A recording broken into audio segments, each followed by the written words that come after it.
I'm Heather Wokusch, and thank you for joining us for another of the Manhattan Neighborhood Network series on the broader implications of war. Today we're going to talk about Kristallnacht. Kristallnacht was a very, very critical event that happened during World War II, and it's important that we understand its implications. Now, essentially, on the night of November 9th, 1938, Nazi stormtroopers and German citizens ran amok, and they launched a massive government-coordinated attack on Jewish people throughout Germany. Synagogues were burned, people were killed, businesses were destroyed.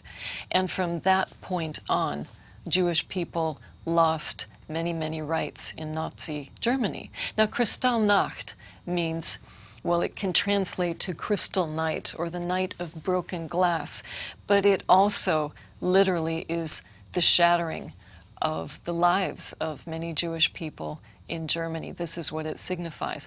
Now, Kristallnacht didn't just kind of come out of nowhere. It had been building for a long time. On April 1st, 1933, this is just 2 months after Hitler came to power, there was a boycott of Jewish businesses in Germany. Of course, this was organized by the Nazis. They had Nazi guards standing in front of Jewish businesses.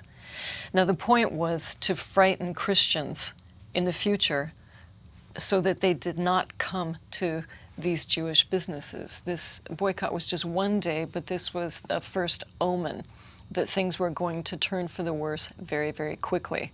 Now, on October 27th, 1938, over 17,000 Jewish people of Polish descent who lived in Germany were deported back to Poland. But the bottom line is that when they hit the German-Polish border, Poland said, well, you can't come in here. And so these people had no home. They had no money. They had been kicked out of their own home by the Nazis. And so one of these families wrote to their son, who happened to live in Paris. His name was Herschel Greenspan. And they said, oh my goodness, we are trapped here in no man's land. Please help us. Well, young Mr. Greenspan kind of lost it. He was living in Paris at the time again, and he went to the German embassy and he shot and killed a man named Ernst von Roth.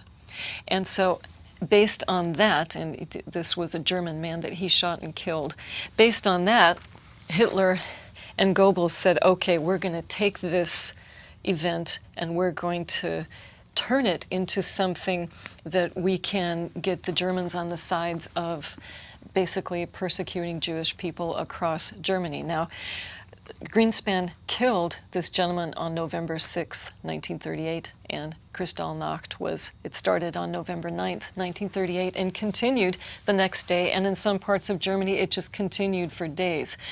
And so essentially, stormtroopers and civilians, as mentioned before, just wreaked absolute havoc with Jewish-owned businesses. For example, more than 1,000 synagogues were burned or otherwise destroyed. 7,500 Jewish businesses were just ransacked. Almost 100 Jewish people were murdered. Their attackers were often neighbors, Now, in addition, roughly 30,000 men and boys, Jewish men and boys, were rounded up and sent to concentration camps. It was a phenomenal, horrific day and event. Let's look at some photographs of Kristallnacht. These come courtesy of the United States Holocaust Memorial Museum. The first one shows as Germans are passing by a broken shop window of a Jewish-owned business that was destroyed during Kristallnacht. Now, the second photo shows as residents just watch as flames are consuming a synagogue that was set on fire during Kristallnacht.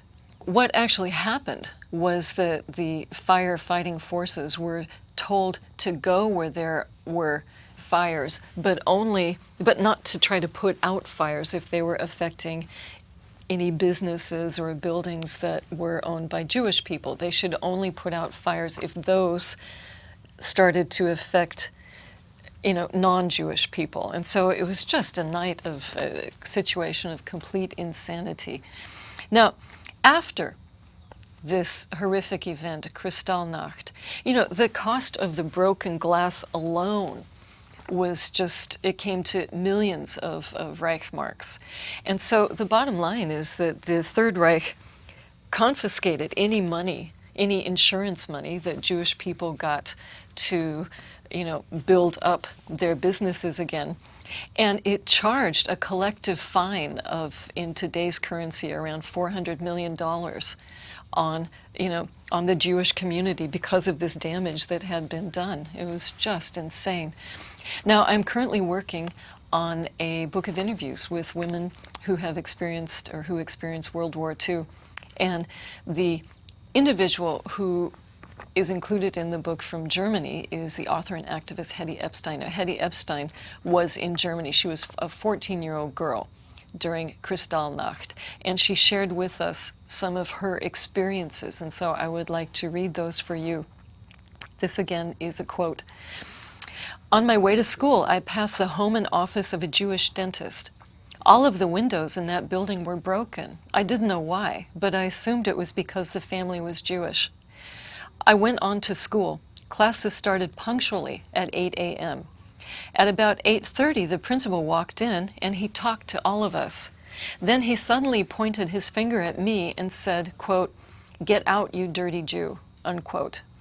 She's a 14-year-old girl. Now, she had been receiving abuse in school because of the fact that she was Jewish, but this was something that was new. And so she didn't believe that the principal was saying this, and he came, literally grabbed her by the shoulder and threw her out of class. She had no idea what was going on. Then the other kids in class ran out, pushed her, shoved her, called her, you know, horrible names, and then they ran away home, and she had no idea what was going on.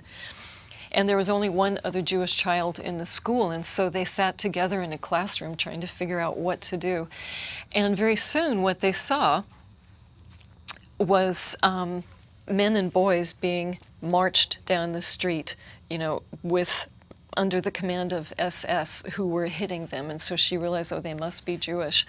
So basically she had no idea what was going on, so she decided to try to go home from school. And this is another quote from the book. "On my way home, I walked past the Jewish hardware store. The 2 display windows were broken. There were people milling around, laughing and joking. Some were reaching into the broken windows and taking out merchandise."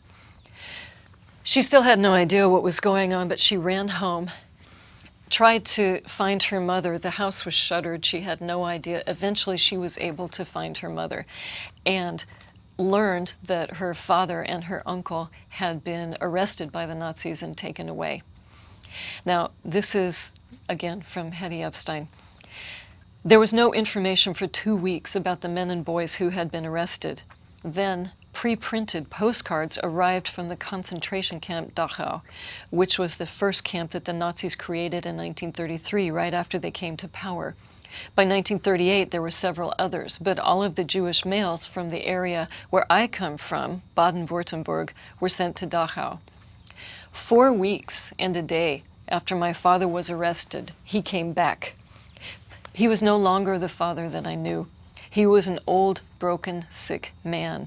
After Kristallnacht, Jewish doctors were no longer allowed to practice. Christian doctors were no longer allowed to treat Jews, and Jews couldn't go to a hospital.